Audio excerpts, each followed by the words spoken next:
they came up with a card slot system. So because the microprocessors weren't that powerful at the time, they had to build on extensions. So there's a slot system on the side of these cameras. I can open it. You see there, we'll see it on the table in a minute, where you can add feature cards. Some of them are hilarious, of fantasy cards. So it does all this really weird zoom stuff. But and then you do the controls, ISO and stuff like that on there. But the 8000i is sort of like, they released a 7000 and it had a top shutter speed of 1/4000. So they released this quite soon afterwards, which has 1/8000. You know, great camera, great autofocus, really does the job. Anyway, we'll look at it on the table, and then we'll come back at the end.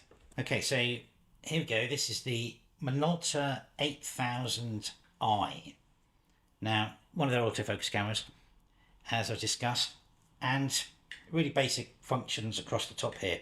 We've got a function button here. Let me turn it on.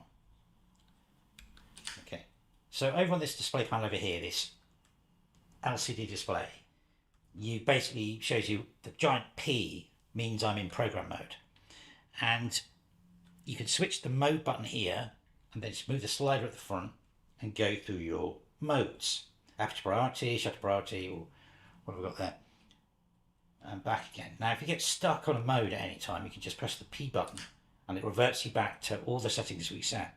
This function button here, if you hold it down and then you move it across, will actually change, I don't know if you can see it, it changes the focusing mode from average to center weighted, and that's what it does. Again, press P, sends you back to normal.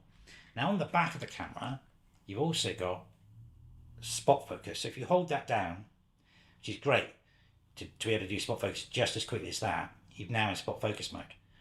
So then we've got over here, we've got some extra functions. So once I move them along, you can change sort of extra bits. And what's this one? Check that. Yeah, you can change different modes with that button there, but also this affects the card. Once you've got a card in it, if you hold that down, it will go to the card functions. The card slots at the side here, and as you can see, hopefully, you can control the ISO with the button on the top.